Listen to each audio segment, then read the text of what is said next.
Welcome back, listeners. It's Adrian here from the Arcade Attack podcast. I've got another really special guest today, a real Age of Empires legend, an Ensemble legend, Microsoft legend, Matt Pritchard. Thank you so much for joining me today.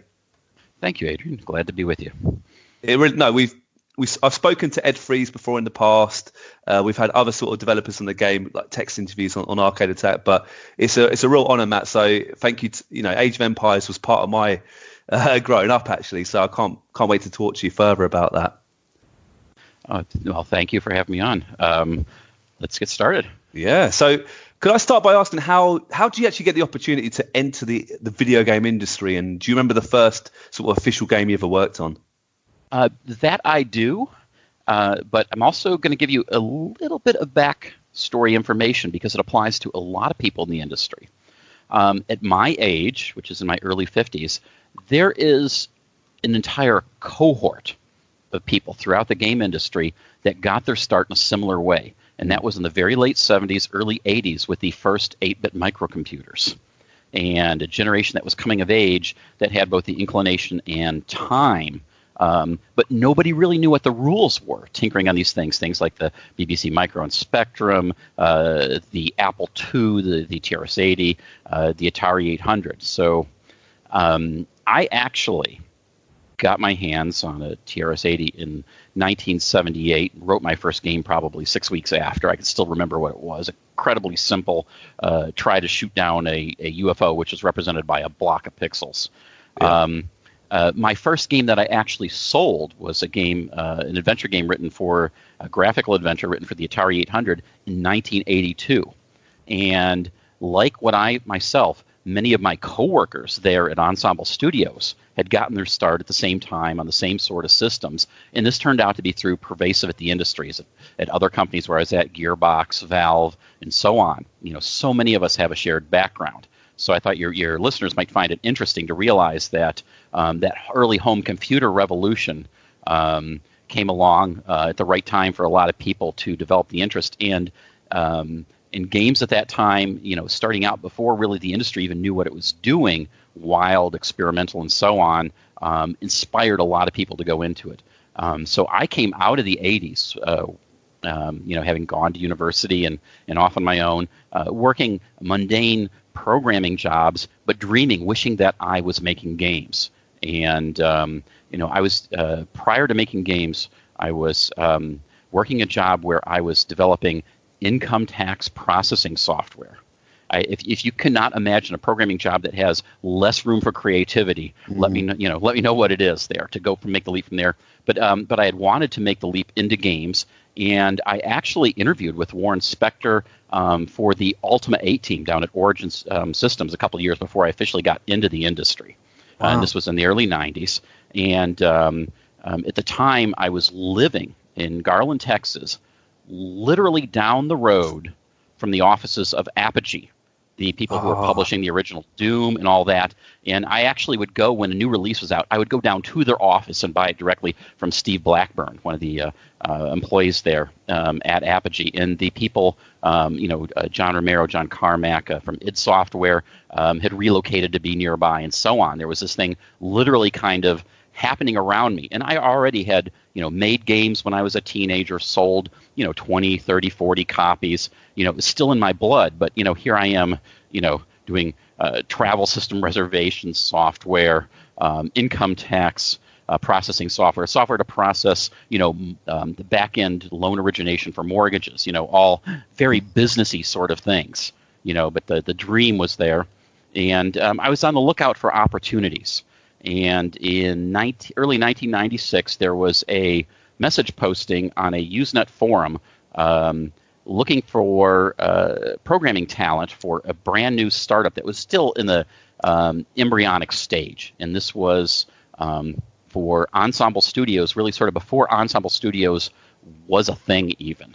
Yeah. And I reached out and made contact with Mark Toronto, who posted that there, told him about my skills and what I had done.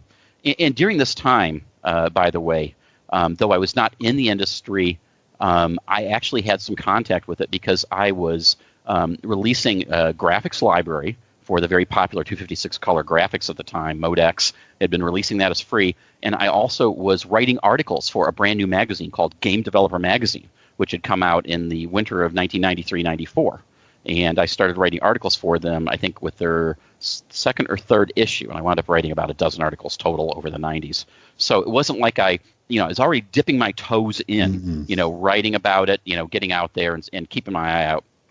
And anyway, I made this contact, had been keeping my eye out for local opportunities because at that time, due to just having gotten married, I really couldn't up and move and relocate to, a city that was more of a hotbed. Plus, there were interesting things going on around Dallas at the time. So maybe 4 or 5 months later, I got a message back and from Ensemble, and they wanted to bring me in for an interview. And to make a long story short, obviously the interview went well. But what had happened in the meantime was the original Ensemble came from Ensemble Corporation, which was a business consulting group that the Ensemble CEO had created as a company. And there were a couple of employees. They had always had the dream of making a game studio. Tony Goodman, he was friends with Bruce Shelley. And at this point in time, it was people working out of their cubicles after hours, on this project. And in between the time of the initial contact and when I was brought in, they had secured interest from Microsoft and were receiving funding, to get the studio to get it launched. Prior to that, they were just really kind of, they were working on a prototype, shopping it around, trying to figure out what to do with it. So I came in and interviewed with the very first wave of original employees, and in June 1996 came on board Ensemble Studios, and that brought me into it. And so my first modern era game, not counting the 8-bit games that I had made back in the early 80s, was indeed Age of Empires. Oh, Matt, I'm going to talk about Ensemble and Age of Empires very soon, but just while you're talking about your background, I really appreciate that. Were you quite close ever to getting a job at Apogee or Origins? Was there interviews involved, or was it always never really sort of happened? I had an interview there at Origin, and I got a funny story about it because I told you, Warren Spector. I interviewed with him, directly with him. I got to meet Richard Garriott, some of the other team. To be honest, the team was kind of underpaid at the time, and they had been bought by EA, so there was a big disparity between, the people who would own the company and whatnot, and they're growing, and they're trying to sort it out, and and all this has to be inflation adjusted. But it was a lot of young people with a lot of burning passion at the time. And so, the interview, I didn't get the job, but however, a few years later, I was leading a panel discussion at a GDC in Austin event that we were talking about Ensemble Studios hiring practices. And Warren Spector came wandering in and was plopped down there kind of in front. And I wound up calling him out for not hiring me in front of this audience at GDC, and but not in a bad sort of way. But I pointed out, was able to bring up the opportunities. Sometimes opportunities missed actually set you up for even better opportunities in the future and so on. But Warren has remembered me ever since for that. And and whenever I've crossed paths with him and so on, and on good terms, obviously, for that. But that as I was able to sort of kind of slyly get him back a few years later. You should have hired me. But in retrospect, Origin Studios, wound up getting wound down by EA after Ultima 9 and everything, and so winding up working on the Age of Empires, the Unknown, was actually better for me and my career and the opportunities that it presented. But you didn't know that at the time. I knew I had the fires in me, but like many a young person starting out, I didn't have the experience to really kind of really understand things as well as I do now. Oh, that's incredible. I'm a big fan of Origin Systems. That's Bioforge. I don't know if you remember that game. A massive fan. Yes. It's a shame. Even Apogee is still around just about, aren't they? Or they sort of changed their name, haven't they? Let's talk about Ensemble. That's your first. I know you said you released games before, but your first official game, Age of Empires. Absolutely incredible. What was it like first getting your teeth into that particular job? Were you there from day one when they're working on Age of Empires? Can you sort of describe the sort of early days of that particular title? Okay. As I was saying, this was the mid-90s. So, a lot of technological innovation was going on. The transition to 32-bit, Windows 95, and how at that time, everything was written completely from scratch. That we didn't have middleware to rely on, and the things that game developers today take for granted. So we had they had put together, Ensemble had put together its initial team of people on its budget, and at that time the whole scope of things was smaller, but yet we had to make everything from the ground up. So my role was obviously as part of the programming team. I was given the specific tasks they figured out that I'd be best for, was going to be working on the graphics engine and the performance optimization. I had been writing articles and doing a lot of work on optimizing code and even writing things in assembly language, which was a pretty unusual skill back then, and it's pretty much now extinct. But at the time, and again, viewers who are younger may not realize just how slow by comparison and how dinky systems were back in the 90s. My development system at the end of before the Age 1 was released was a Pentium MMX that ran at 166 megahertz, and I had 16 megabytes of RAM. If you think about it, most people, the processor has more cache nowadays than my entire system did. These were on spinning hard drives that were incredibly slow because of all the head seeking that went on. It incredibly antiquated. People tend to forget unless somebody fires up a 25-year-old system and says, "Here, try to do a little development on it," and you go, "Oh my gosh, what happened?" So to describe it at the times, it was an exciting time because, in a sense, we were creating something from scratch. We weren't continuing to iterate on something that a team had built before us or so on. That you might get, say somebody today is hired on by Ubisoft and you're working on the next Assassin's Creed game. Well, you're building on everything that came before, working with all code, assets, legacy, and so on. So in some ways that's nice because it kind of gives you very clear definition. When we were working on Age of Empires, it wasn't that clear about how the game should be, how it would turn out. It was a lot more experimental at that time. The real-time strategy genre was just coming into its own. Yeah. The game, was commented that had influences heavily from Warcraft 2 and Civilization. Obviously, Bruce Shelley's association with Sid Meier and Civilization shining through, but also, Blizzard Entertainment's Warcraft 2 was a seminal game, and it really showed, how the real-time could be executed fun. It wasn't the first real-time strategy game. Herzog Zewi on the TurboGrafx 16, I believe, is actually typically credited with that, but it was a case of, where the execution brought it to another level. In fact, it was so popular back then. You may not remember this, but print magazines, a lot of our viewers or listeners may not remember print magazines. Print gaming magazine, I believe Computer Gaming World, had a cover that came out, the 50 real-time strategy games that were going to come out in 1997. Because all these companies, all these people were like us, influenced heavily by the first Command and Conquer and Warcraft 2 that had come out. And everybody's like, hey, we can do this better. Now, in reality, there were only 47 games announced or listed in that issue, but that was, not unlike when somebody sort of creates a new variation on a genre today, and you see people kind of flood into it. Yeah. To put some context into it, Age of Empires was one of many, and originally, it was called Tribes internally. So, we were still trying to figure out, how much of the game is actually real time, how much is resource, how much, what's the right mix, experimenting with the recipe. But also at the same time having to build the code and engine. It didn't really, not till the end did it kind of all come together and have all the pieces there. Some of the things had to be taken on faith because there was no pre-existing game engine or game to work from, to iterate further forward from. So that first one is kind of a unique birthing process. Now, what it was like there is we were a young crew then. Typically a bunch of people in their late 20s. A number of people were just married. A number were single. There weren't really, that many quote unquote old timers there. There was like I said, there was a lot of energy, being the go-go 90s, kind of the .com. People, shooting after the dreams. The sky's the limit. Kind of feeling all this new stuff happening, and we worked rather hard on it. In fact, in 1997, I would say, the studio did a rather hellacious amount of crunch.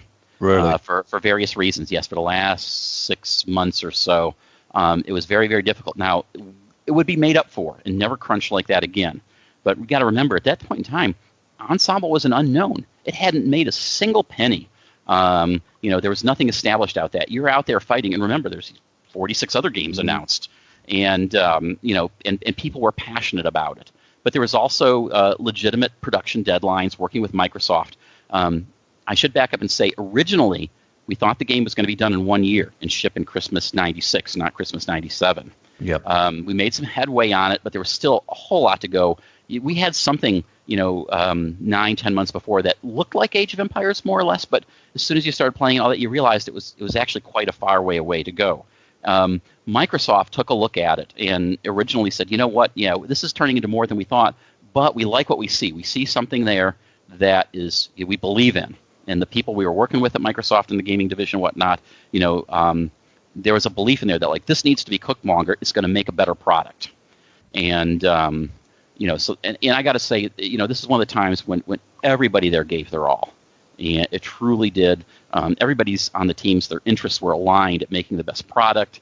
And there was sort of this camaraderie. It was really something to experience. And so, we worked our tails off. Myself personally, like I said, I was working on the graphics engine. There was an overhaul that took me about 9 months to do. That when we came back with the graphics engine, it was an order of magnitude faster than the previous one and solved a lot of these rendering issues. So, there weren't visual glitches on the screen and so on and so forth. In fact, it was written the core graphics engine was written entirely in assembly language. It was a huge thing. What many people don't know is at that time, I was having lunch with another writer, a guy by the name of Michael Abrash, who was working over at id Software. And we'd get together every couple of months over Mexican food. And he was working on the assembly language for the renderer for a little game called Quake. And we would actually trade notes on what we were doing. And I've told this to some people before, and it's absolutely true, that some of his research, I remember one time, I'm sitting here eating, chips on my queso dip and whatever, and he's commenting on some very interesting things that on the Pentium processors, how there would be how the processor would still be running while it was waiting on memory. And I kind of went, aha, and had a little, one of many little light bulbs go off, and went back and took that little tidbit and incorporated it into our design.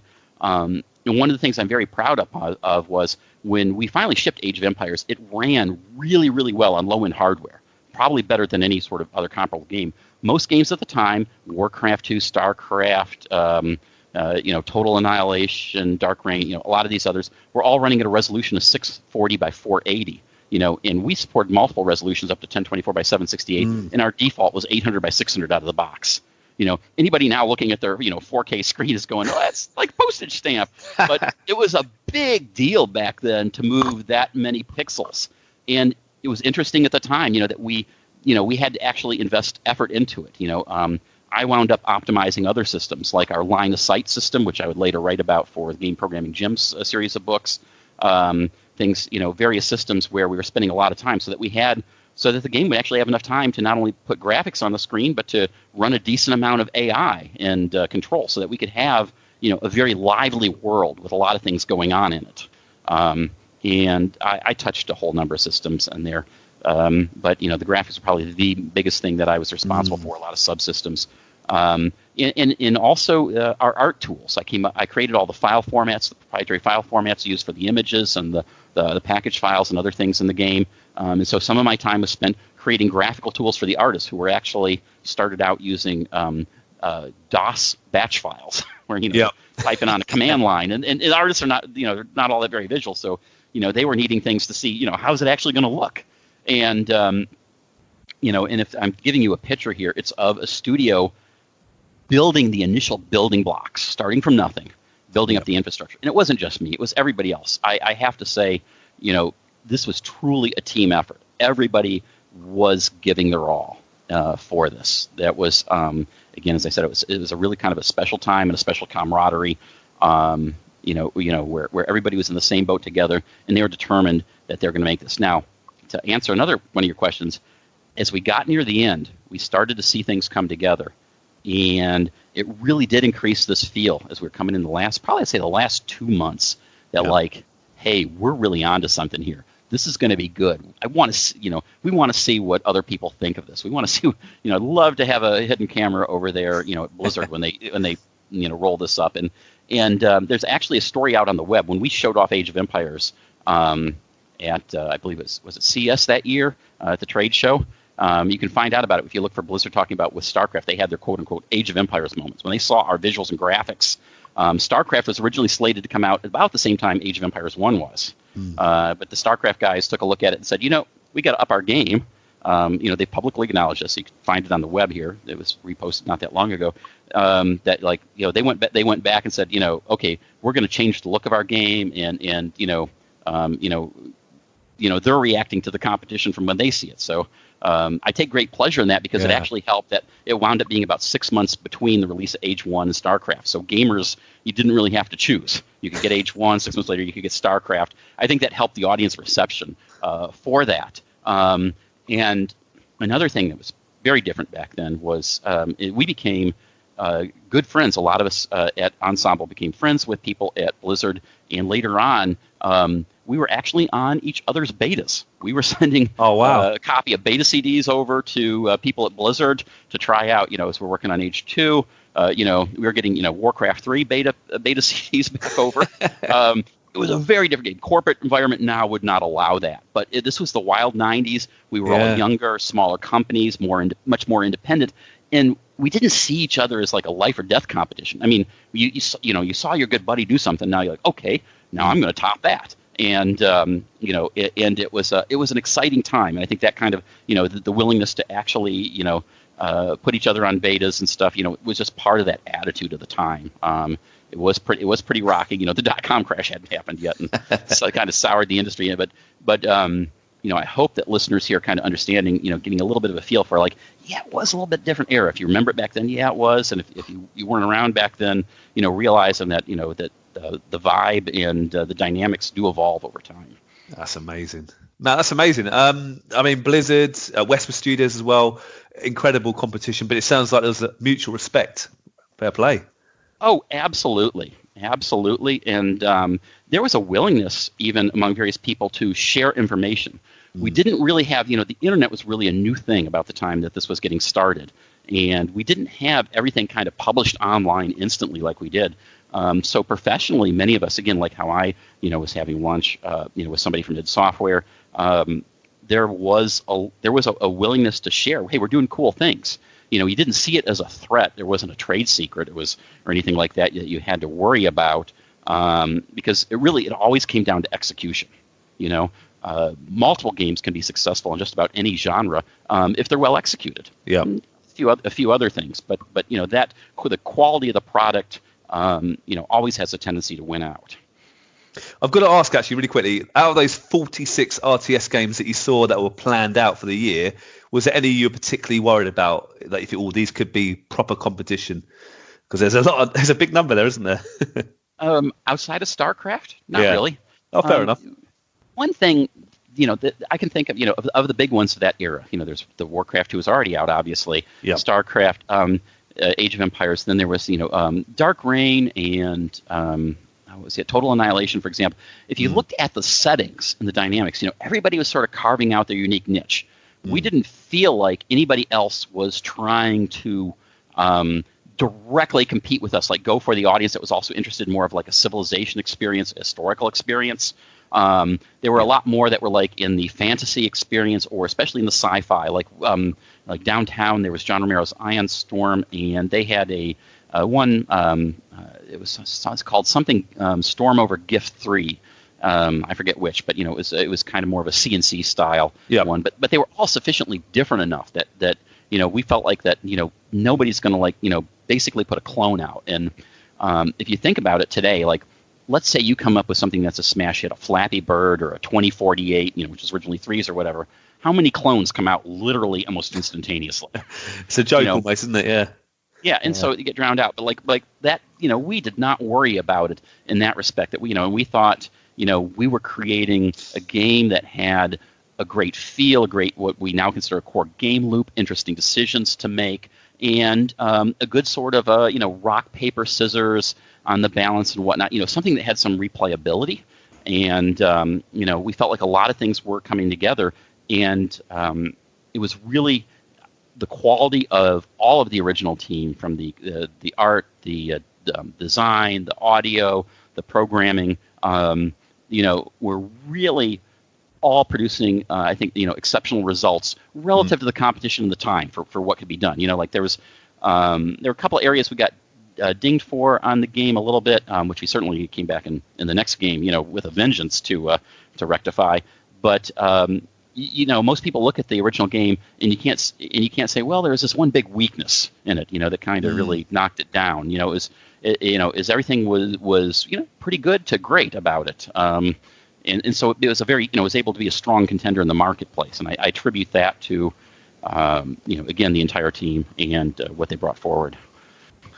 Brilliant. I mean, I have to ask, Matt, was there any ideas you had for the game or any other future Age of Empire games or expansion packs that you thought hard to get in, that didn't get any ideas that were banded about? And was there any sort of disagreements throughout the sort of different games you've been working on? Or I'm going to have trouble recalling, but there were so many ideas that we tried. Yep. That to understand the development of this game, one of the things from a gameplay standpoint is there's a tremendous amount of iteration that goes on, trying things and seeing if they work out or don't work out, if they make the game better. There's so many things that sound good on paper or on the whiteboard, and then you put them in the game, and it takes you all of 15 seconds to go, this sucks. And yank them out. I mean, I'm just trying to vaguely to remember, we had things like archers standing on top of walls. In the Age of Kings, we had much larger sort of home cities and fewer other buildings. We've always had the question about flying units. I can say that there was a design for a second expansion pack early on to the Age of Kings that would have been sort of a myths and monsters fantasy units, which would also maybe include flying units, which I think Rise of Nations, I think, actually did something like that later on. Trying to remember, that we'd kind of go, we already have kind of the Middle Ages setting, and it wasn't too hard to not just go with the Tolkien-esque sort of fantasy setting, but maybe, to introduce elements from, East Asian mythology and, other parts of the world. There was, our designers were like, there's actually a whole lot more out there than just orcs and dragons that could make this pretty interesting. But that one, for various reasons, that's kind of, that may have inspired a bit, the direction that led to the spinoff to Age of Mythology, and where they wanted to go with that, though change the setting. But it was actually thought about as a expansion pack for Age of Kings. I'll bet briefly. It's as far as other features go, I really wish I could remember more. There were just so many of them. And sometimes features came about accidentally or organically. I can think of a couple where they were like, put them in the code right now and playtest them in today's build and ask for forgiveness later. One of which was sharing line of sights with your allies. Something I can remember doing that was I was in the code realizing, you could share line of sight between people in multiplayer games basically for free. I wonder what happened if I enabled that. We did a play test and everybody's like, sounds great. And then the designer says, we should make that a researchable technology.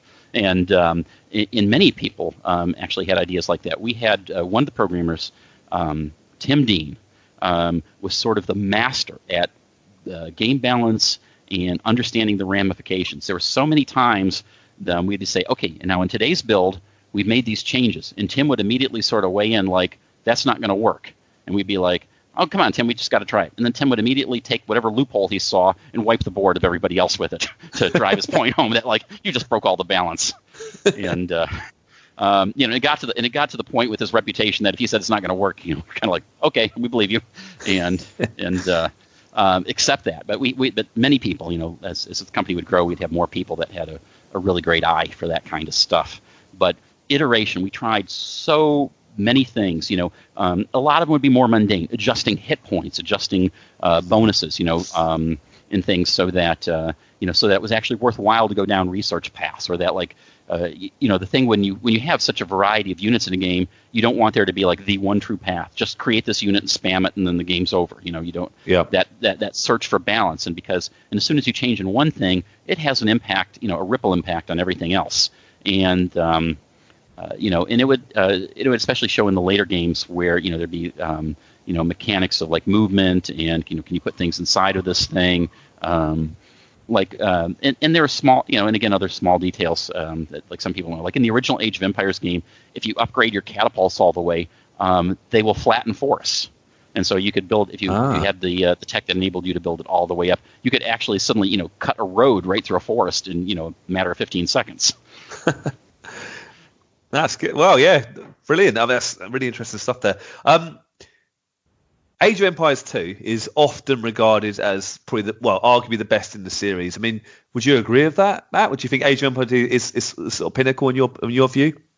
I would agree with that. And a lot of people internally did. And to understand kind of how we thought about one, in Age of Empires 1, as we were going along, we had so many ideas of things we wanted to do and implement, but just didn't because we didn't have the time, the resources. We knew we had to ship this game eventually. You couldn't be in production, like Duke Nukem Forever and literally take forever.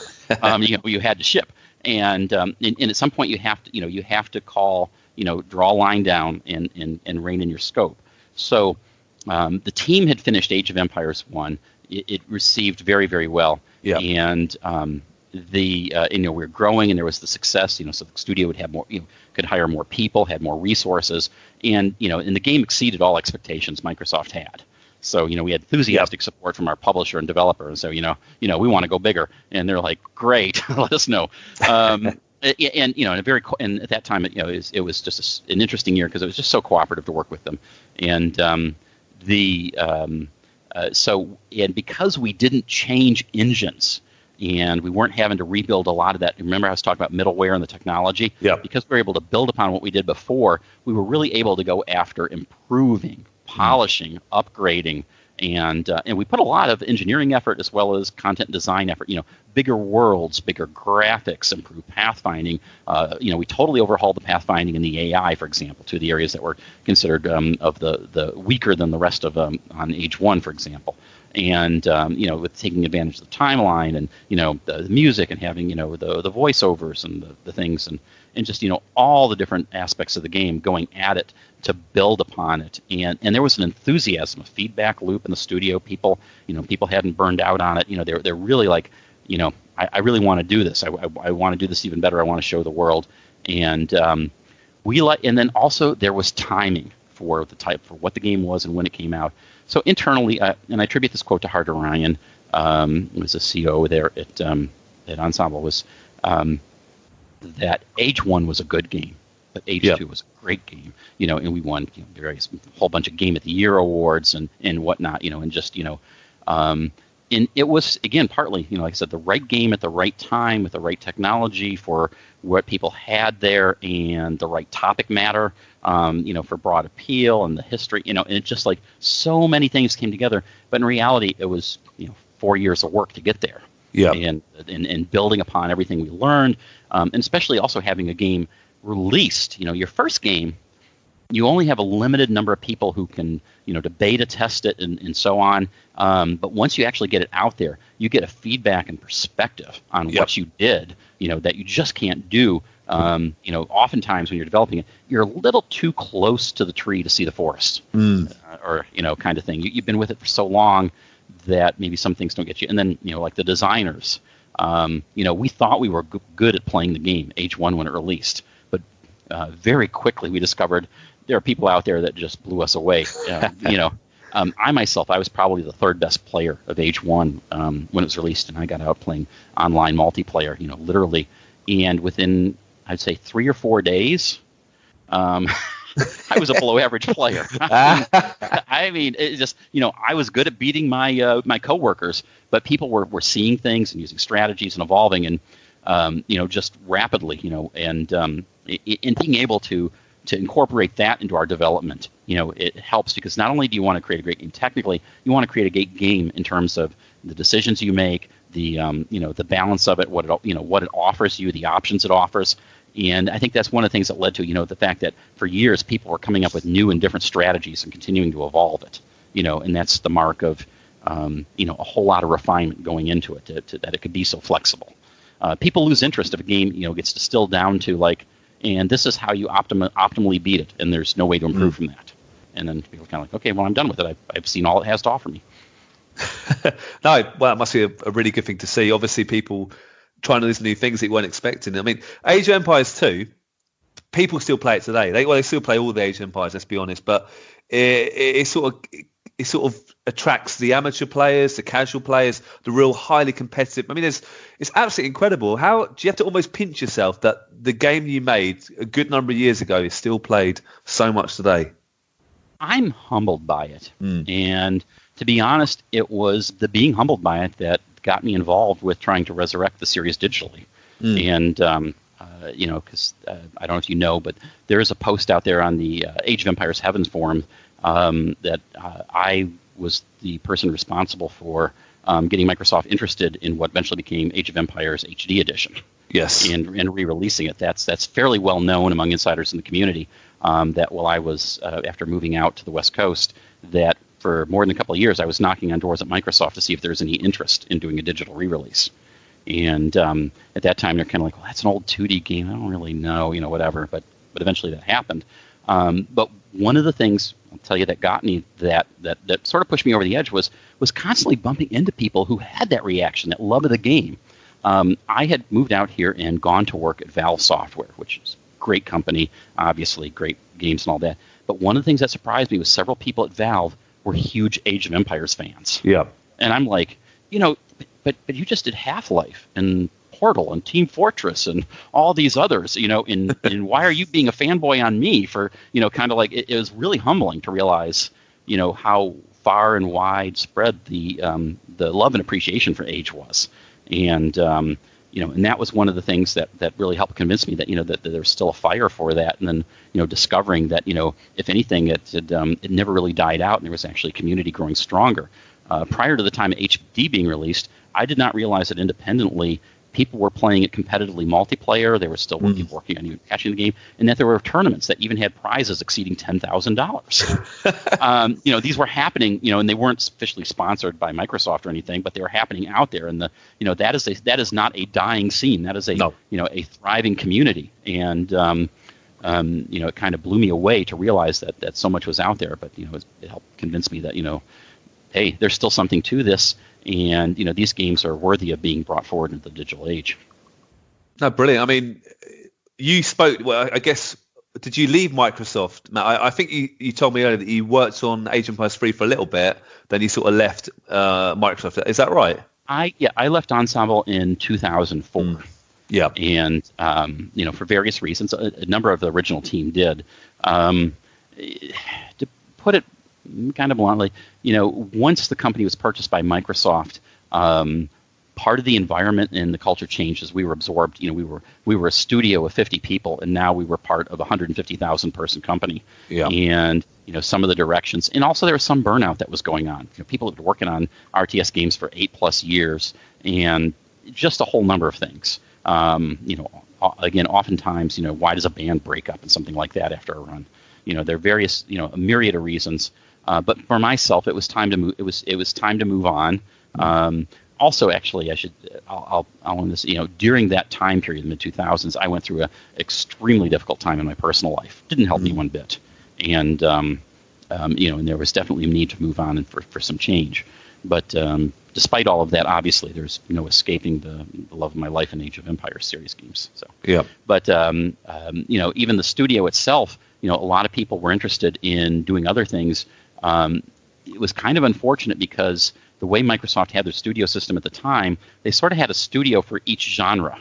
And, that there was, I know, there was some work there going on like, hey, we should be looking into doing an MMO or something like that. But generally speaking, though, like, you're not the MMO studio, you're the RTS studio. Yeah. And so it's kind of why, like, even though Halo Wars was on the Xbox 360, it was still an RTS. Ensemble was sort of pigeonholed that way.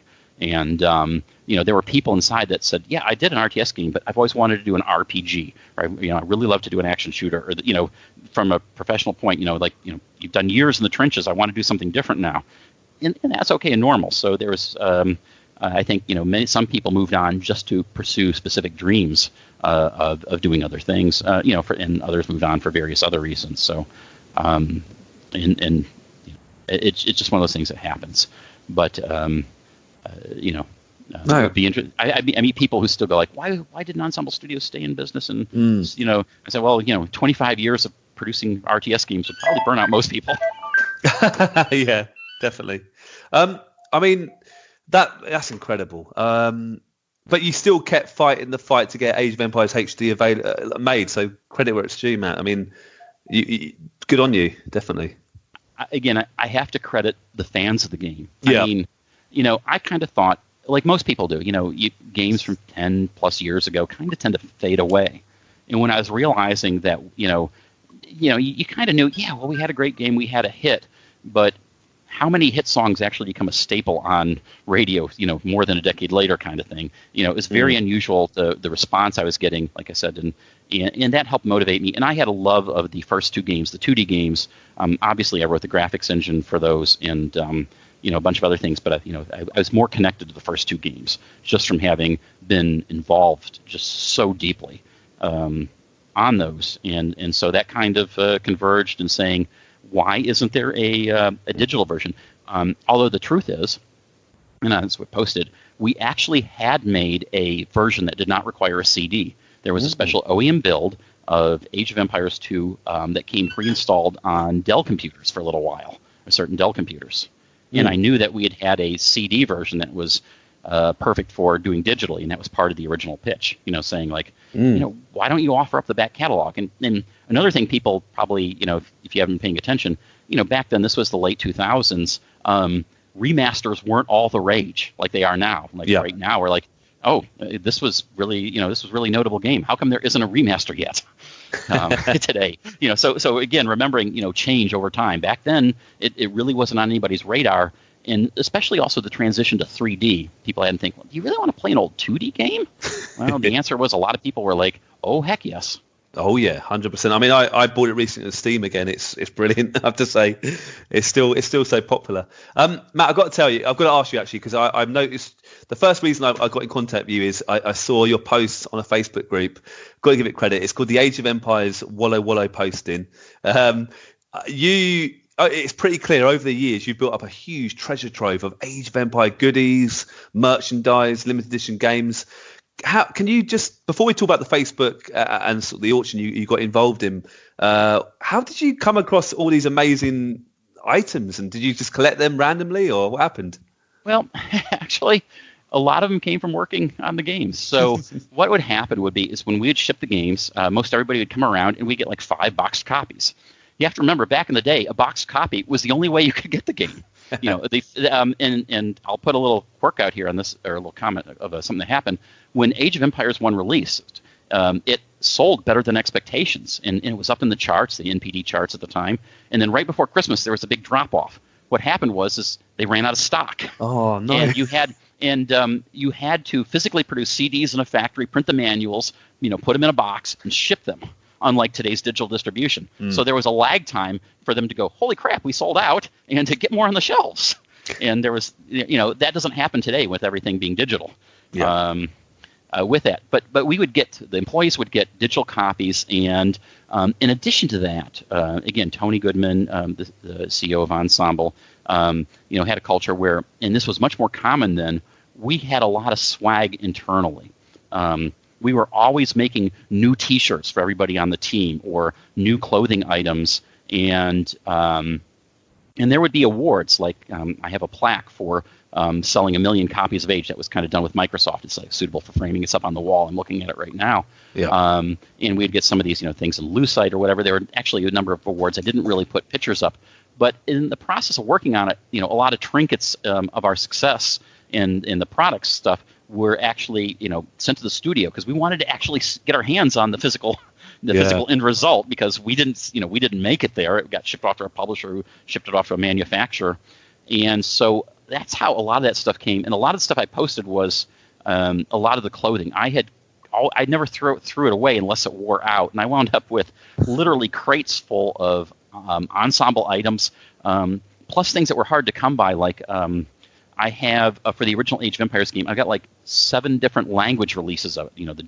The Japanese box, the Italian, the Spanish, which, where you were back then, in the United States, you're not going to get the Italian version. Never.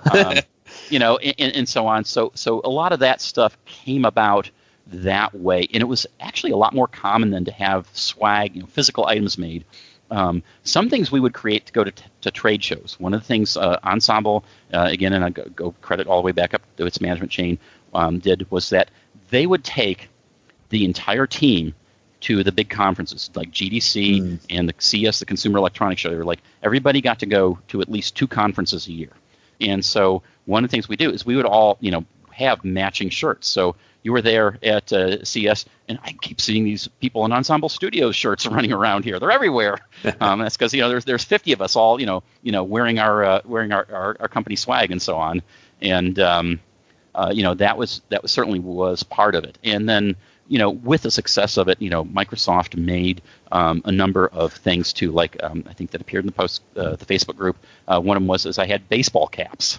For the various games, and I would get them. I don't wear baseball caps, so what had happened was a lot of this stuff I had put away in crates and boxes and had been carrying it around with me for more than 2 decades.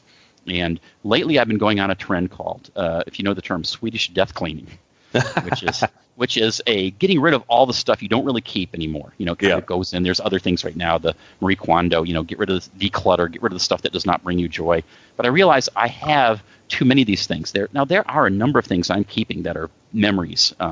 We have these leather bomber jackets that everybody at Ensemble had that, but just covered in patches to represent the years you were there, the products you worked on, and whatnot. They're really cool looking. Like that one, example is something I'm keeping. Some of the awards, but I realized I had so many things that it was time to cull these down.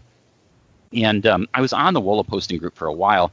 I don't really partake in the groups where like they're always discussing the minutia of fine strategy or whatever. I found that group to be both funny and irreverent and kind of a good place to hang out to see people who are fans of the game, but they're not not debating if this one bonus should be a +1 or a +2 to death kind of thing. And so I thought I'm thinking of donating or getting rid of these. I wasn't really sure, and so I thought I'll just post some pictures up there. And then the reaction people had just blew me away. They wanted to see, they want to see more. They want to see more. I better get more stuff out and get the lighting, get the pictures, post it all up so they can see. Just showing them a lot of the, the range of the clothing, a range of the items. And I'm digging through the box and occasionally go, oh, wow, I had forgotten I even had this. And that led to sharing a lot of the trinkets because, again, a lot of that stuff was sort of representative of a different time, an era where stuff like that was more commonly made, that companies, would as we like to say, would have more swag to give away at trade shows, more stuff to give their employees. It was just kind of more of a thing you did. And now everything's kind of gone virtual. Everywhere in the industry, you don't see that often. What you do see occasionally now, is much more deliberate. Like, oh, we're going to make some interesting things and put it in the collector's edition and sell it for a much larger price. Whatever. That's about all I do see now.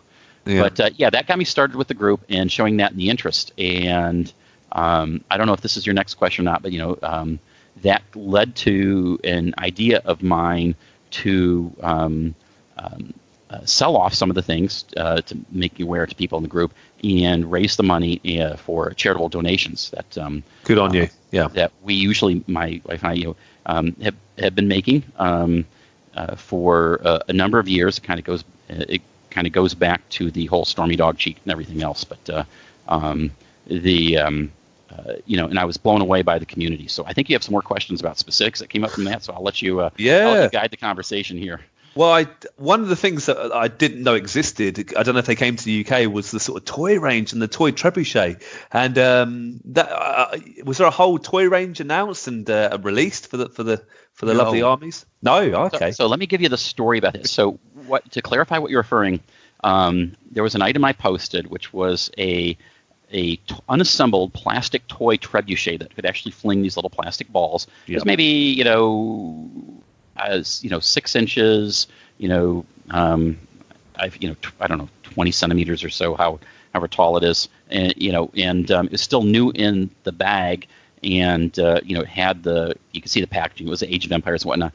Well, and the story behind that was from a test run of a toy that Microsoft was making to include with the original collector's edition. The original collector's edition was in a large, oversized box, not hugely oversized, and it was limited to 75,000 copies, and they were numbered. That was the first Age of Empires collector's edition that collected the first 2 games and their expansions. And Microsoft, thought that there were people that thought this is a really cool idea. And they did a test run of these toys, made 1,000 of them. And even though there was a disclaimer printed on the thing in there, Microsoft legal department nixed the idea of including them because of the small parts and the choking hazard. Yeah. And it's not the first time Age of Empires was actually impacted by a decision from Microsoft legal. One thing to understand is a company of Microsoft's size and stature gets sued regularly by people, if nothing else, just hoping for a small settlement to go away or whatnot. And so they have a very large, they are very large attack surface, very deep pockets, and they have, they take a very conservative and careful attitude not to just like open themselves up for yet another lawsuit. To come up against them. So that nixed the idea of the trebuchet toys, and instead a pack of trading cards was, I believe, what was included with the 75,000 collector's editions. Now, what to do with that 1,000? Well, they shipped a bunch of them down to Ensemble Studios. They went around the office offering everybody to take up to 5 each. And actually, over the years, I'd given away a couple of them, and I think I'm down to my last one. I might have another one buried. I don't know if it was 4 or 5, but I think that was all of them. But this was a toy that this was an official Microsoft toy. It was going to wind up in there until another part of Microsoft, remember it's a gigantic corporation, said, we ain't doing that. They don't want to deal with the lawsuits coming from that. And so they were just kind of, well, what do we do with these? Well, let's just give them to some of the dev team, give them to some of the, the people on Redmond that were working with them, and then just kind of got scattered around because they didn't know what else to do with them. And I didn't realize either, but there have been a handful of pictures of these that have cropped up, and most people are like, yeah, I got it from somebody who worked on the game, kind of thing, and didn't realize it had kind of a holy grail status. Yeah, this was an official toy. It was official. It was from Microsoft, but it was only a test run of it, and somebody went to the trouble to design this thing, have it printed up. This was colored. They had the Age of Empires logo on it and all that. But then to say, we can't do this because there's a team there that was responsible for creating all the packaging and everything for the collector's edition. And the Ensemble didn't really have anything to do with that. That was all marketing side that Microsoft took care of. So yeah, I was a little surprised at the interest that one particular item garnered. Amazing. That people laser beamed in on it. I mean, do you think it would have been successful if they released a toy range? I mean, we'll never know for certain. You would have, it would actually be pretty aggressive to go into the toy space because you would probably, you'd have to make other themed toys. Now you're probably talking, children's toys, of like the various units. And there's the whole, at that point you're practically competing with Hasbro. And right. Then, you have to have parents that are like, oh, that encourages war or this or that. I later actually worked on toys for the Walt Disney Corporation. Oh, wow. Back 2013 to 2016. I worked on a line of toys called the Playmation toys, which were well received. We got to work with the Marvel Avengers intellectual property. And after the first ones were released, the Hulk Gamma Gear, the Iron Man Repulsor Blaster, and so on, and these different pieces could interact. The whole product line was canceled at the same time they canceled Disney Infinity, and the entire team was just laid off. Kind of get us out of the blue. And but I do remember from learning there, because we were actually working with Hasbro and other subcontractors in China. That's an entire another world. Yeah, I'm just saying my experience from what I saw there to make a line of Age of Empires toys would have been a big commitment, and I don't think Microsoft was quite as experienced or ready to actually try to go into the space of toys because of the established players. It's big business worldwide, and Microsoft, it has to actually have the idea that we want to do this. Now, will there be small little one-off toys that they sell in the stores or license? Probably, and yeah, and that typically happens when other companies come to them wanting to use the license because they have an idea for the toys. Often this is how that would come about, but I don't think there was really a line of things for the toys. I think I'm quite certain what it was is the people who were putting together the collector's edition said, we want to do something cool. Yeah. And, Age of Empires was big enough and well loved enough back then. They're like, they got we'll give you the budget. Why, and enough for them to go ahead and, have the toy designed and have an actual production run, test run made and whatnot. Good. So that was pretty cool. But I don't think there were, at that time, I don't think they were inside of Microsoft thinking, and we're going to spin up a toy division. I would say that actually wasn't going to happen, given how serious a business thing that would be. That would have had to have come from further on up.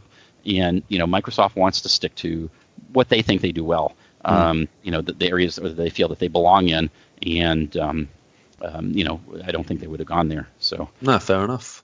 Well, Matt, can I ask you actually? You've put these on auction now. Have you sold all of them now? Is there still stuff to go on? And can I ask what got the biggest bid, if you don't mind me asking? Well, so they were all sold. And the auctions were all done, set to go, and they all ended in a 15-minute time span. And the toy trebuchet was responsible for about 50% of the entire auction winnings.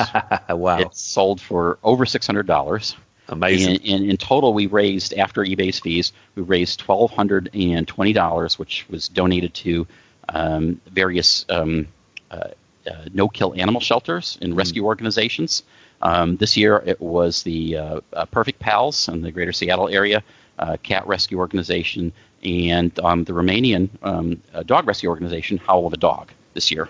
And both of them have received, I think, $615 donations from us. And in past years, just coming individually, our donations were typically $100, $200. I have to throw out a gigantic shout out to anybody listening, especially anybody who was involved in all of those. Thank you from the bottom of my heart. I mean, that was a generous thing to do. I know not everybody agreed with the choice of the charities, but it is what it is. A lot of people do appreciate it. I mean, anybody who's ever had a pet, a cat or a dog in their life or whatever, I think can certainly get behind that. Helping out these animals that depend on us. So anyway, enough of the getting sappy about all that. But yeah, it surprised me. I thought the trebuchet would be good. I thought maybe this will go for $150, $200 alone. And but boy, there were a couple of people that really wanted it, really slugged it out, and it blows me away that there are fans. I mean, I shouldn't be surprised because they're as we know, they're fans of the game are worldwide, and many people have the resources to whom the money isn't a big deal to them. But having this connection to the game, limited connection to the to the game and the original collector's edition and everything else and whatnot and it's just plain, and they think it's just plain cool. I want a toy trebuchet that flings balls across my desk or something, and there we go. And so I'm really glad that people are able to do that. And there were a number of other items, and it seemed like everybody who's received them has been pretty darn happy with them. Well, Matt, credit where it's due, because you could have just sat on those products. You could have kept them in your basement, whatever. But it's gone for what, for me, at least, sounds like great charities, and respect where it's due. And I mean, you basically destroyed Facebook, didn't you? I saw some of the threads you put on, and it was like, wow, my Facebook, boom, boom, boom, it can't cope. So credit to the Facebook. It's called the Age of Empires. Wallow Wallow Posting Group. They're a nice bunch, aren't they? They really are. And I have to say this about interaction with so many of the people, yourself and everybody else.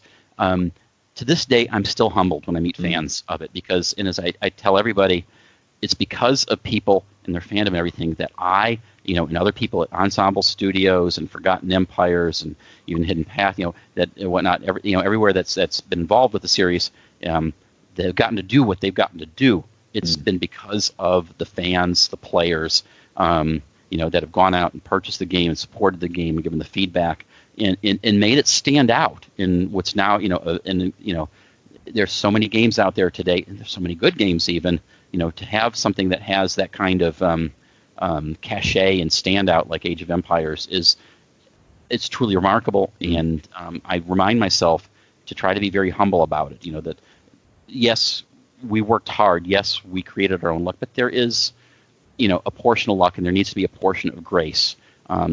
I've lost track of how many times somebody has told me about, something like, this inspired me to actually, crack down and pay attention to my history studies, or somebody telling stories of, I used to play this with my dad, and he played it up until he passed away or something like that. You got a tear in your eye, and, and you're like, wow, what do you say to, you had an impact on somebody's life and you didn't even know it. And the best you can do is be humble and thankful, and remind yourself, not to get cocky about it. And because it's the other people that have allowed me to, do this and to do these things interestingly, and to work on a product that I loved, and so on. That it's really them. And and honestly, not to diss them or anything like that, but it's not even Microsoft, because if the game went out and didn't really sell and nobody cared and would be kind of forgotten because their move on, it was the end users and the players that made it what it is in the community that's formed and the interest. I've seen a lot of games, but very, very few games have managed to do what the Age of Empires series has done in people's hearts and mind, and credit to all the rest of the teams, the great guys that I've worked with, and so on. Has to be spread around. I don't think there's any one person for whom all the success should be deemed to, or anything like that. Yeah. Again, just got to be humble, and just glad that I was allowed to play my part, and that it was rewarding to do so. Well, it's often regarded by many as one of the most important games of all time. Such an important series, not just in the RTS genre, but in gaming in general. So it's amazing, really. Matt, if it's cool, I've got a few questions I took from that Facebook group. I said we're going to ask a few questions here. A lot of sort of quick fire questions. Some are a little bit silly, but if you're up for it, I've got some Wallo posting questions. Is that all right? Okay, let's go for it. Right. So the first question is, what's your favourite unit in any of the Age of Empire universe? Well, I have to admit, I played an overpowering unit way too often in Age 1. And that would have been the Hittites with their upgraded, their all the way upgraded mounted archers. I'm trying to think of them, the cavalry archers. And those guys had some bonuses that I frequently abused way too much. Probably one of the coolest units from Age 2, was Pritchard, going and, having a swarm of them descend upon an enemy city and blowing everything up in sight. Maybe that's just the little boy and me blowing things up that with glee with those. In my heart, it's kind of ignored a lot, but probably in one category that would be the Stormy Dog unit, the cheat unit, only because I've only owned one dog in my entire life, and he was a rescue, and I personally rescued him. He and his siblings had been dumped by a puppy mill down into the sewers, and it took me 3 nights and days to get him out of there. And then this happened about January 15th, 1997, just as we were starting up the crunch on Age of Empires 1. And he was my good companion through the very rough years I had in the 2000 and through my divorce and everything else. And, so kind of like a boy and his dog. So I was happy I was able to just sneak in a little memorial tribute to him in Age 2. I know there wasn't any time to really give him any power to do anything like some of the other units or anything cool. So it was kind of like a little private little thing for that. So there's the practical units from Age 1 and Age 2, and then there's kind of the moral unit, which isn't really a fair question because there's this very personal backstory to it. So. Oh, Matt, I appreciate the honesty. How about I must pronounce this right because it's probably people shouting at me right now. What inspired the priest saying, "Is it Wolololo?" I just that came from, I believe, Chris Rippey. So the Rippey brothers, working on Age 1. Dave Rippey, they were all musicians. They'd grown up as a musical family kind of thing. But Dave Rippey would work with Tony at Ensemble Corporation, and he did a lot of producer roles items and was involved with that.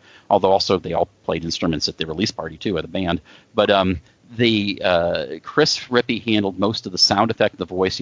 That's his voice saying Rogan, and I know it's out there on the web, like the story where some of those things came from, where Steven actually composed the soundtrack and the music for that. Oh, cool. For these, and these guys, very brilliant with that. So the actual Wolo, I would have to ask him, but we had that sound pretty early on, I think, because it came up with a pretty good sound. We had to have a language that was sort of language neutral. We didn't have the localized language, of voice effects, voice recording until the Age 2, where we had the bigger budget and can hire proper voice actors, although I know we got criticized for some of them. Your Scotsman does not sound like a Scotsman at all, and I know Scotsman, and a lot of those with that. But I truly don't know the full story for that. I do know that we had that on there, and I fear that some of these I won't necessarily know. Oh, no, fair enough. But I can give it a try. Because a lot of these things were individual contributions from individual people. Best way to say, a lot of the a lot of like unique unit or like cheat units and things like that, and individual people came up with them and were able fair to enough. insert them in. Okay, so next question is, what's the story behind how do you turn this on? What did that do? I'm trying to remember. I don't remember, but you might jog my memory. I'm not totally sure actually, Matt. I've just got it from the questions, but I think. That would have been the Cobra car. And that was from lead artist Scott Winsett. And I think that was a unit he created the artwork for. So one of the things you'll find is that the cheat codes in the first game especially, most of them came from the artists because they had the spare time to actually create the visual assets to go with them. For the programmers, you don't want to see programmer art in the games. Just trust me on that. And and they were able to create that. But that Scott Winsett was something kind of a good old boy, and he had a couple of racing cars that he towed on his truck out, and not quite NASCAR or whatever. But that very much was a muscle car kind of thing that I think he wanted, and so he got to insert that in the game. So that came from him. That came from his passion of having cars and racing, and then if I remember right, then of course once you're in the Age of Empires unit database, we're like, okay, we can add it. Shoots a projectile. Projectile does a totally unfair amount of damage, has an incredible range, and we can set the speed up here so fast that it practically breaks the moving system, so it looks like it turns really strangely or something like that. All the parameters in terms of creating it. A lot of it, the game was really data driven, so. Again, a lot of it was impinged on the assets, so they're able to create a lot of things without needing a lot of programmer intervention. But at least who's responsible for that, and maybe he could be interviewed for what were you thinking or what were you drinking when you came up with that? This might be a similar answer because it's again quite wacky. But how about Furious the Monkey Boy? Any stories behind that? I believe so. That was, I think, the little gorilla unit from Duncan McKissick, one of the artists. He's a very good guy. He had actually done a brief stint at Origin Systems down in Austin before coming up Ensemble. He's around there from the beginning. And that was, I think, the part of I want to say his son. And correct me if I'm wrong, Duncan. I don't mean to disagree with anything, but I could swear their son was named Furious Woad McKissick, and that was a reference to his baby boy. And I imagine his baby boy at that point was kind of, getting to be a little terror or something. And, I love it. And so that is probably, if it is not accurate, that is probably pretty close to it. Yeah. Oh, I love the little stories. How about this? It's probably a yes or no answer, really. I don't think you even know the answer, Matt. But does the blood on Lahira's sword ever go dry? I do not think so. I do not think so. But I'd have to look. Literally, the proper answer to that might require, looking. I think that's part of the legend behind it. But that would actually require looking in the code to see if there's any recharge time or anything like that. Looking at the code and the data to see how is this actually configured to see if there's something in the game that would represent that. But I'm going to go with a no. Oh, brilliant. I think you've already answered the next question, Matt, but it's just asking, what do you think, were you surprised by how some methods that pro players are using in the game today to defeat levels, defeat opponents? I think you kind of would answer that, but are you still shocked by some of the new strategies people use? I am amazed that it still continues to evolve. As I said earlier, we found out that, once it was released to players, they were using it in ways and seeing things and sometimes just playing on a sheer level, far beyond what most of us could see, which was also, the baseline we used when we're creating it and playtesting and trying to come up with balanced. We're balancing it for our okay level of skill. And then, the elite, and the interesting thing also that we didn't know at the time in the late 90s was the prevalence of streaming and recording games. So we added record games to Age 2, part of his feedback, and how they would be put out and studied. That you would have, a championship elite player who could, win in a tournament, and his games out there for everybody to study and analyze and go on. So yes, we were very, very surprised. And also, again, pointing out the timetable of the games where we didn't anticipate, the culture that kind of has come out of not just Age of Empires, but sort of all games to which you can stream it and and carefully analyze what exactly happened. So yeah. Oh, good stuff. Someone asked here about the voice acting. How was it done? He doesn't ask, or she doesn't ask specifically what game it is, but what was the inspiration for such lines such as who was behind 11, for example? Oh gosh! So again, going back to Chris Rippey and company. So the taunts and the WAV files that we could play. I'm trying to remember when we came up with that, but I remember it was a big deal because we'd be playing in the office, and we could hear each other's speakers in the background, and we'd be spamming each other with the various, with the various stuff as we're waiting in the lobby to start. And I want to say it was Chris Rippey. Maybe Mark Toronto helped out with that. But the idea that hey, we should have a bunch of pre-recorded audio clips, and you can just put the number for them in chat, for a shorthand, and so again, it would have probably fallen on Chris as far as actually making the recordings, any recorded voices, sound effects, weapons clinking against each other, and so on. That was his domain. I say that, because one, his older brother Dave was really, he was tied. He may have helped out. Dave may have helped out, but he was really tied down with a lot of production duties and management duties. And his younger brother Steven, not only was he working on the soundtrack, he was still finishing up his degree at the University of Texas in Austin at the time on H1. So, he had the whole, I got to graduate. I'm kind of, busy full time, but I'm going to write an entire soundtrack while I'm at it too here. And very incredible. He's a great guy. He still continues to do soundtracks to stay, I believe. But in terms of who had the time and was positioned to do that, again, put that down to Chris Rippey for coming up with that. And given the resources available, he was a very resourceful audio engineer on that. And I couldn't be happier with his results. So. Brilliant. Well, I'll say thank you again to the Facebook group. They are brilliant. I said I was going to interview you. They responded in droves, as you can imagine. So credit where it's due. So it's the Wallo Lolo posting or the Wallo Lolo Facebook group. So please join. It's a good place to be. Matt, I've got to ask actually. Did you ever start any work on any games, Age of Empires or anything like that you started work on but was never released? Well, like most people who've been in the game industry for a long time, releasing games is more the exception than the starting the games. Not. So I will. So at Ensemble Studios, after we shipped Age 1 for a brief little while, I think I still have a few documents related to it somewhere buried. Tim Dean and I, for a while, worked on a game using the same engine, the Genie engine, that was going to be a fantasy spellcasting game, sort of real time, kind of not quite like Diablo. Diablo hadn't quite hit yet, I think. It was called Sorcerer internally. And we started down that path, creating, dungeon-like environments and being able to move. And I was working on seeing if we could do 16-bit graphics instead of 8-bit graphics.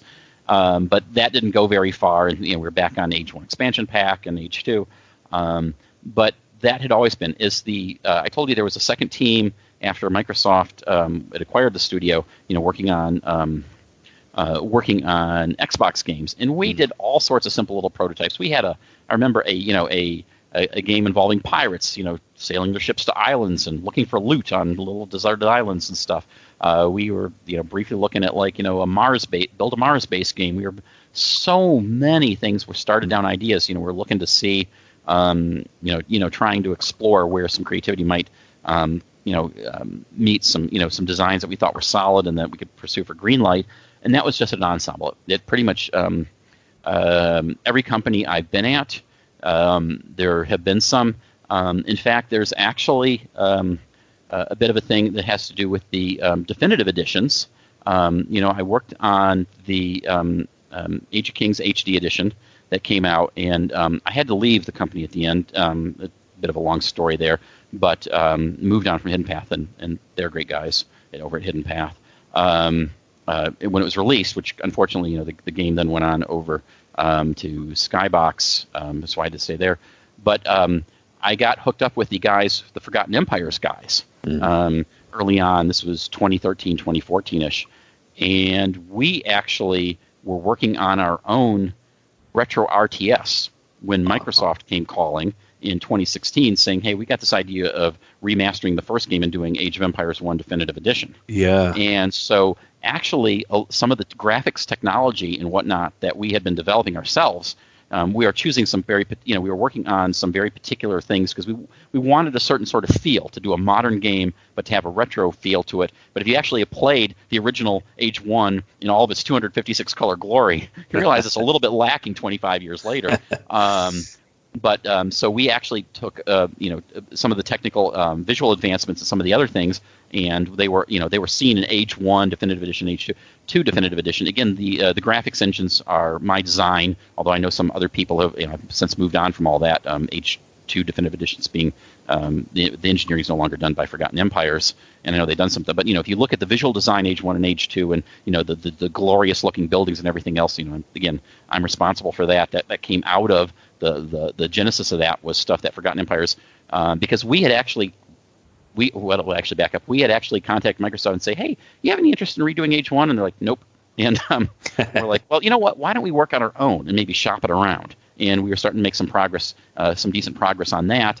And actually, when Microsoft came calling, some of the guys flew over. They were not in the United States at the time. They flew over from Europe. We got everybody together. We went into Microsoft and we gave them a heck of a PowerPoint presentation. We showed them, here's all the visual upgrades we can do. Here's this tech we've been working on. This is what it'd make it look like. And showed them, this is our vision. Like, we can make this thing look modern, yet at the same time, exact feel. There's sometimes you see a remaster where you don't feel the connection to the original. Oh yeah, 100%. And so we were, and because of our love of Age and all that, and my interest in the graphics technology, we were very, it's why we're still kind of sprite based, but we were doing things with it that, kind of that other people weren't doing, so that it would have its own sort of, really unique look to it.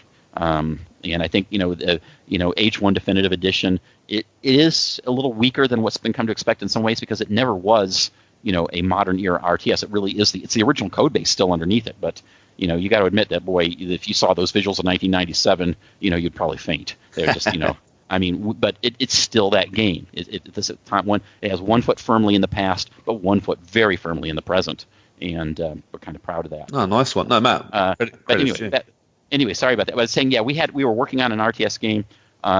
We're since not doing it at this time. There doesn't seem to be enough interest out there.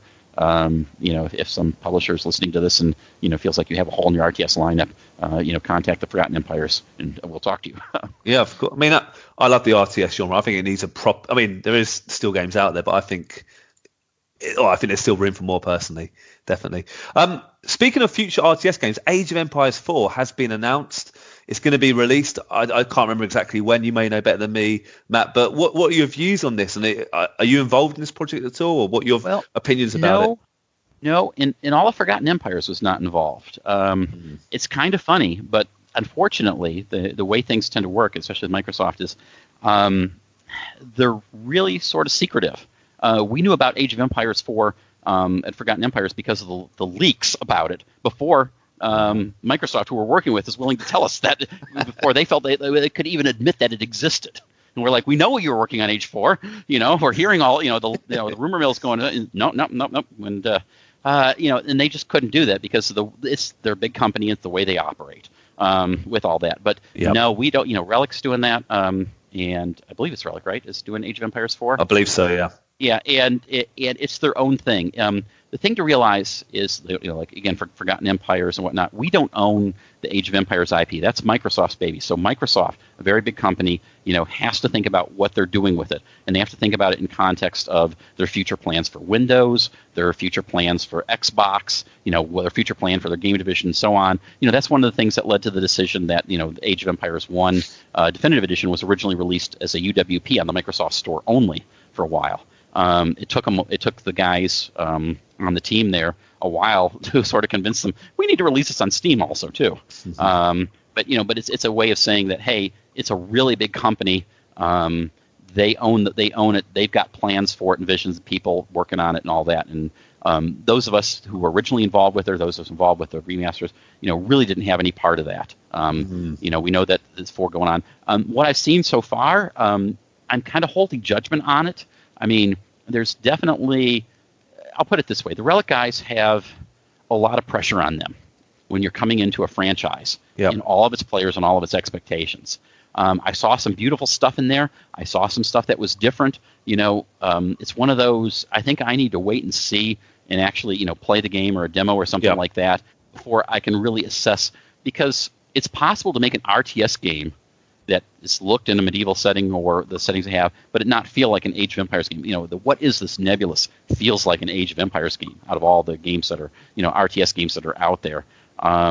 It's kind of hard to define, and it's one of those, I rather than try to cast judgment based on some short video clips or and some still shots, want to see what the final product can do, what the team can do, kind of, and I'll have my own personal opinions of whether it's a, like, oh man, this is truly, the spiritual successor, as well as, the next logical successor in the IP, they'll like it, and it'll be like, does this capture more of the feel of like Age 3 or Age 2 or Age 1 or Age Myth, or is it its own beast?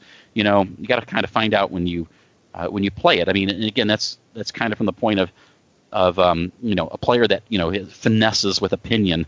Like you have some people who of all the first person shooters out there, and some people are they're like wine snobs. It's like, this vintage shooter should have been good except for just the flavor of the enemies just isn't, or the weapons just don't have enough sound, enough meat to the sound, and debating esoteric points. I try not to be like that. I mean, I wish the guys in the team all the best success with it. Good on you. It's like I said, it's not easy.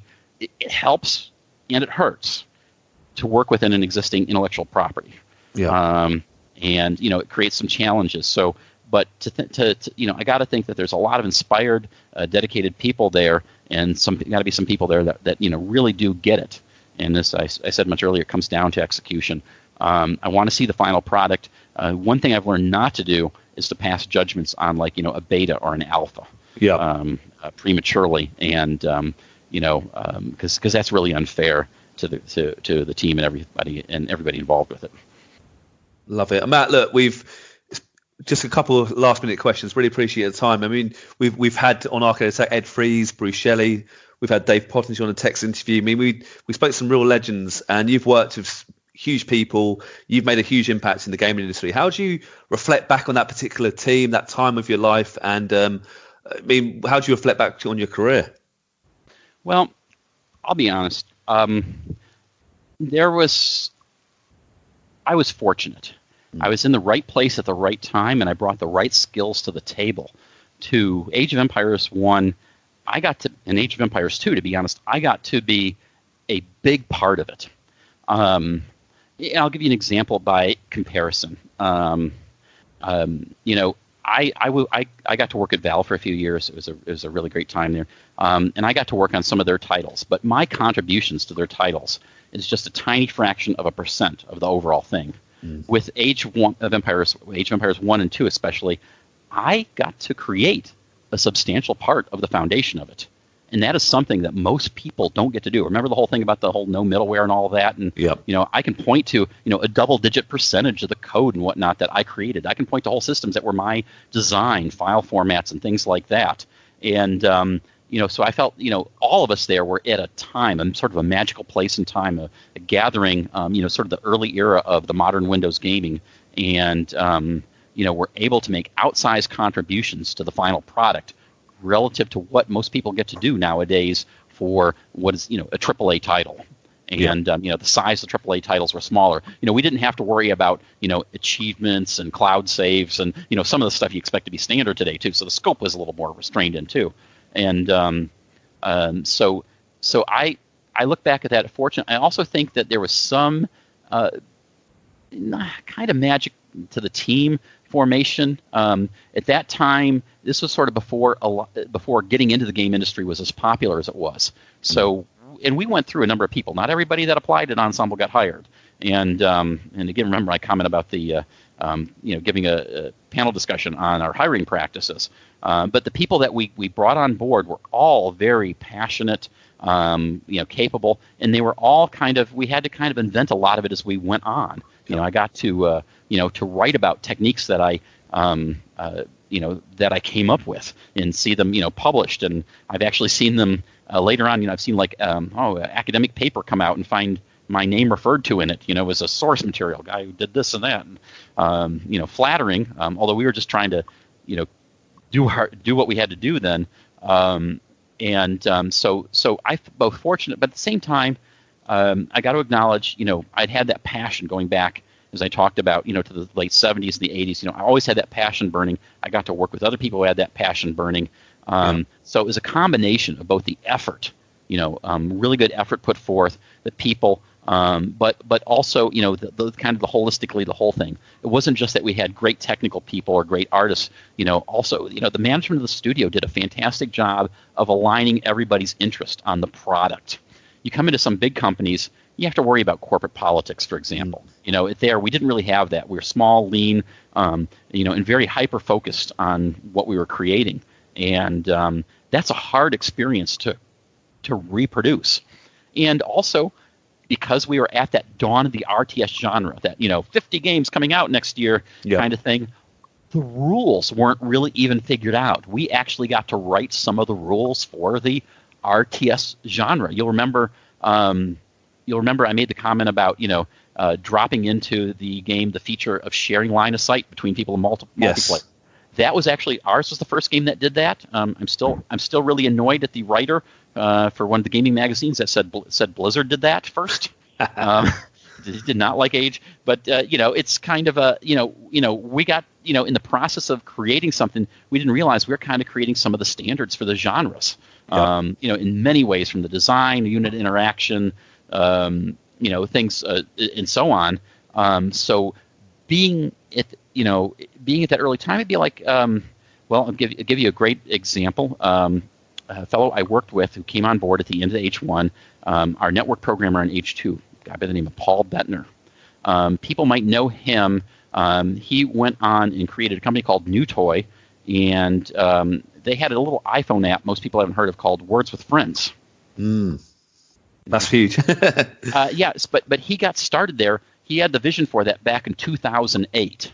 Oh, wow. and started out with his brother on the infrastructure. They actually had a Chess with Friends first, then Words with Friends. Again, part of being in the right time. If he had tried to do that a decade later, probably wouldn't have been the big deal. So there's a combination of both having the vision, and again, credit the original guys from Bruce and Tony and Rick and Brian and everybody, to make a studio, to make a game, to being at the right place at the right time. But you don't know you're at the right place at the right time when you're there. You only get to go back in hindsight and say, oh, wow, the whole industry was changing and it was taking off. And so you're fortunate to be there, but it's also because you worked your tail off. You competed. You were inspired by all the competition to do even better. So it's it's kind of when all those things when all that converges, then you have a chance often at coming up with something that really lasts unusually long or is well received as Age was. So I don't know if that quite answers the question, but I'm very aware that there was a special time, and I consider myself very fortunate I was able to try and make the very best of it. Oh, well, that's a brilliant answer, Matt. I've got two final questions, and I'll pinch myself if I don't get a chance to ask you this. And it's not on my question list, so I apologise. But you probably don't know the answer, or you may just it might be a guess your end. But do you think, because you obviously worked at Valve, and I could ask loads of questions about that, huge fan of their games. Do you think we're ever going to see Half-Life 3? I was about to answer. I know nothing about the number 3. Nothing about the number 3. The guys at Valve have an interesting challenge. They it is known, they've looked at continuing Half-Life, but they also recognize the bar that they've set, and then also getting the way Valve's processes are very interesting internally to build the internal consensus that this is worth pursuing and organically. And that I'll say this about their process, it's part of the strength of the company. It's why their games that they release do come out so good. I have to say, I'm really looking forward to seeing Half-Life Alyx. Yes. My son is really looking forward to playing it, and I'm curious if that, it's the time to come down and revisit it. Maybe it's the shift, the format to it that may bring it about, to people seeing a true Half-Life 3 or not. I can't really speculate on it, and I absolutely cannot disclose anything that I might know from friends that are still there, as I'm on very good terms with them. And and people that are still there. I still visit with them. Their offices are literally. I'm looking out the window right now. I think they're about 4 or 5 miles straight in the direction I'm looking at. It's going to be up to them. It's a complicated thing, but we might. It's a fair thing to say. You can't say no. But if they're going to do it, if they're going to create such a thing, they're going to make it worth our while. Oh yes, I can guarantee you that. They're in a position where they're not in a position where, well, we have to get something out by Christmas or else, or anything like that. They're not. They're very well aware. We got a lot to answer for if we go down this road. I think, again, I said Half-Life Alyx, I think will kind of help set the tone. And if it is, and if it is all the things I'm hearing about it on here, maybe it's time for it to come around, and maybe it's not even a 3, but maybe it's yet another exploration in the Half-Life universe. I know people have been wondering, like, are the Portal and Half-Life universes connected and stuff? And it's really hard to say, but I can say this: the guys there, incredibly great crew over there, and if internally, if they figure out something and it catches fire over there, they will do it. There's nothing going to be stopping them. And I've seen things over there where things sort of catch fire internally, and usually it winds up to great things. And it's one of the beautiful things about Valve is, you probably heard they have a pretty flat management structure. Yeah. They allow a lot of things to come from people. In some companies, design and everything is very top down, but anybody there might be the one who sees something of great importance. I can give you an example. Adrian Fennell was responsible for, at least because I interacted with him right that was starting, Dota 2. Yeah. He was working on the very first prototype. He was so passionate about it, and in Valve he had the freedom and the track, and the respect of his peers to go off and get started working on the prototype. I got pulled in on it. I actually worked a little bit on it to help give it some more RTS style pathing and movement. Going on my experience with Age of Empires, because we needed to be, because Dota was based off of an RTS platform, and it didn't come from top down. There wasn't a product planning meeting saying, what do we need to fill out the space in our product plan next year? None of that. The fire came up internally, and I saw it caught fire, and now it's it's become the esports juggernaut that it is. And Valve walks a tightrope, and they do it pretty well. To when it happens, to let the stuff go, to explore these things coming up from all directions and see if they're worthwhile. It's why they do things like there's this mod team out there creating this Nabacular drop, and Gabe and everybody are like, let's bring them on board and see what they can do. And then next thing you know, the world's got Portal. And so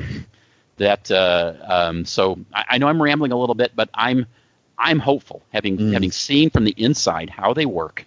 I'm hopeful, but I know that they will pursue it all the way through if they can figure out how to really deliver in a way that's going to be for people. What you're not going to get is a cheap cash in, or cash grab or something like that. They just have no interest and no reason to do so.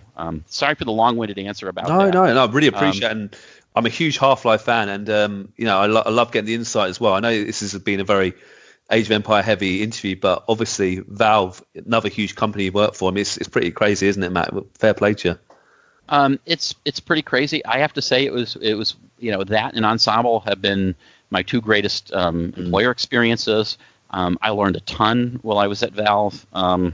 And I've got nothing but respect for those guys. And that's beside the fact that I still occasionally keep bumping into people from there. So it's but in all seriousness, they occupy a pretty unique niche out there in the industry, and and they want to do great things.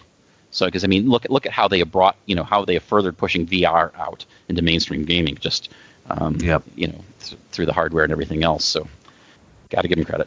Well, Matt, look, brilliant interview. I've really enjoyed talking to you. I've got one sort of silly final question to wrap things up, but I really do appreciate your time today. Such really, really great answers, and I really appreciate your time.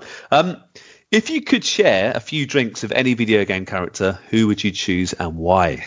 That's how we're going to end the interview. Oh my. Okay, now that one threw me for a loop. Now, the characters, it's kind of unfair because it started out like who have been influential characters. If I'd share a drink with the Doom guy, but I don't know that he'd have much to say but grunt.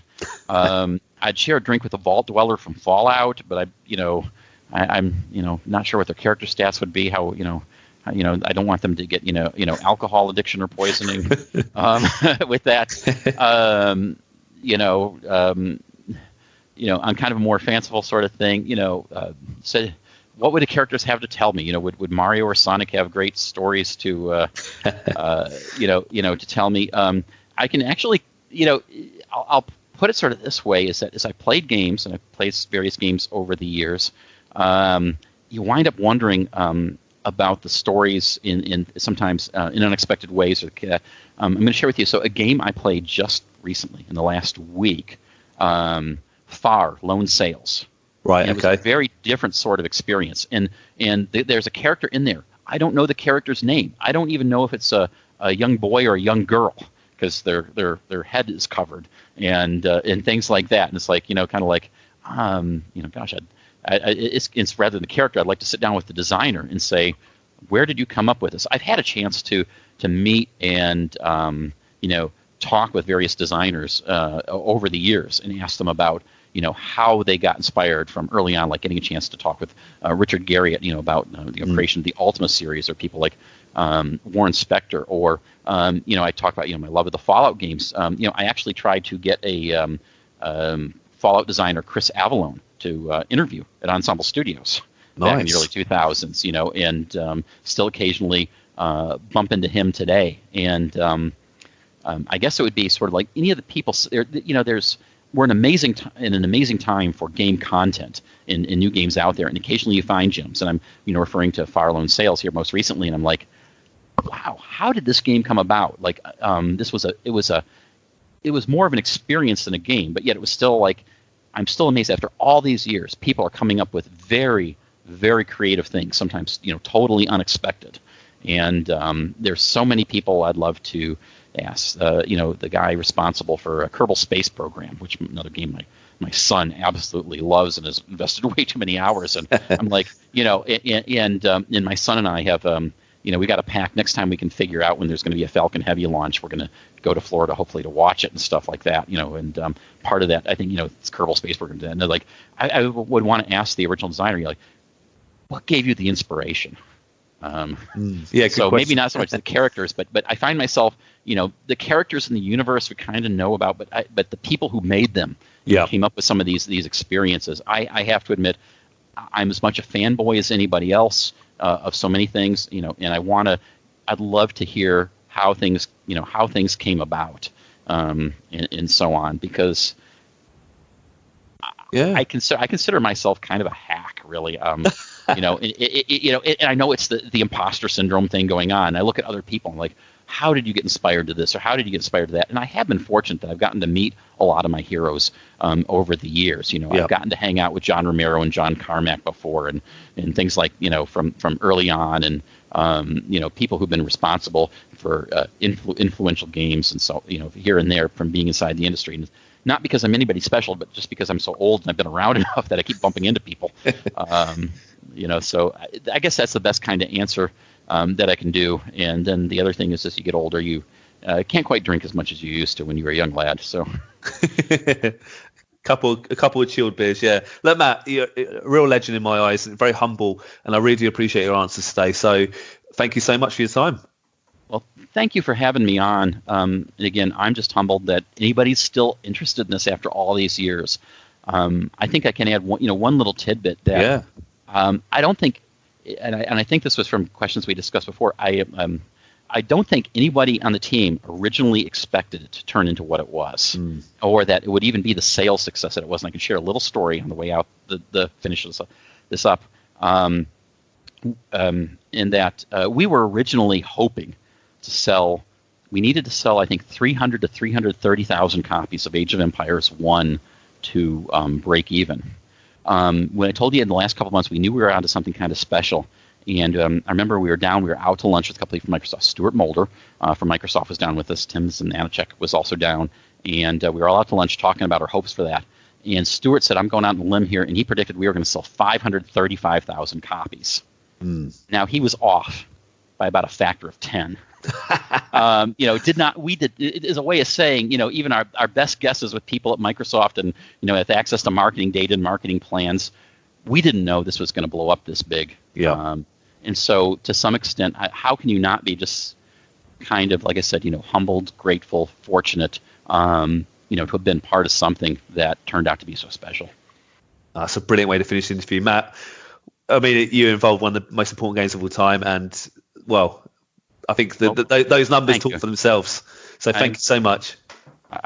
Thank you for having me on, and I'll still be found around from time to time there in the Facebook group. So if people listening to this absolutely have to ask a question, I do actually try to answer those out there. Thanks for listening to today's podcast. We really hope you enjoyed it. If you want to get in touch regarding this week's episode or anything else, you can tweet us at Arcade Attack UK, at Keith Barlow 82, and at Arcade_Adriano.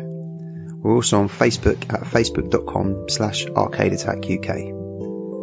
Please check out our website at arcadeattack.co.uk for lots of retro gaming goodness, interviews, reviews, features, top 10s, etc. And you can also find all our previous podcasts there. Our podcasts are available to stream from the website and are available to download for free from Stitcher, Podbean and iTunes, where you can also leave us a review and a rating, which we would really, really appreciate. So until next time, take care and we'll speak to you soon.